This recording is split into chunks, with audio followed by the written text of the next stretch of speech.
Mga kapatid, binaha po ang ilang lugar sa North Caloocan ngayong araw. And for updates, we have Mobile Journal Francis Orsio live from Camarin, Caloocan City.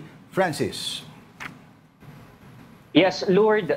Kasalukuyan nandito ako sa Camarin, Caloocan City. Itong kahabaan ng Zapote Road malapit sa Durian Street. Kanina ay nalubog sa baha kung saan ako nakakatayo ngayon mismo. At kung makikita natin ngayon ay pansamantala at pumupa na yung baha dahil nga unti-unting humina din itong ulan na dala ng bagyong Enteng. Pero kanina nga ayon sa ating monitoring at pag-iikot dito sa North Caloocan City sa may barangay 176 sa Bagong Silang bilang pinakamalaking barangay dito sa Caloocan ay nakita natin na may mga ilang kabahayan at residente na nalubog sa baha dahil dun sa pag-apaw ng creek.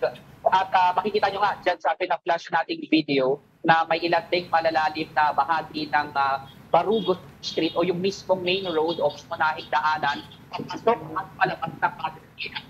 Nahulog din sa baha kaya may mga ilang motorista na na-stranded doon sa kanilang dinadaanan. Kaya yan yung naging update natin kaninang umaga at ngayong hapon.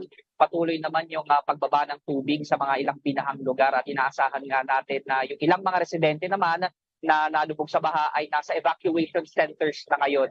Lord. Francis, kamusta naman yung pagresponde ng mga LGU sa mga naapektuhan nating mga residente? Yes, Denise. Doon sa mga areas na talagang maituturing nating low-lying at flood-prone areas, ay agad naman na nagresponde ang ilan sa mga response unit ng CDRMO ng Caloocan City.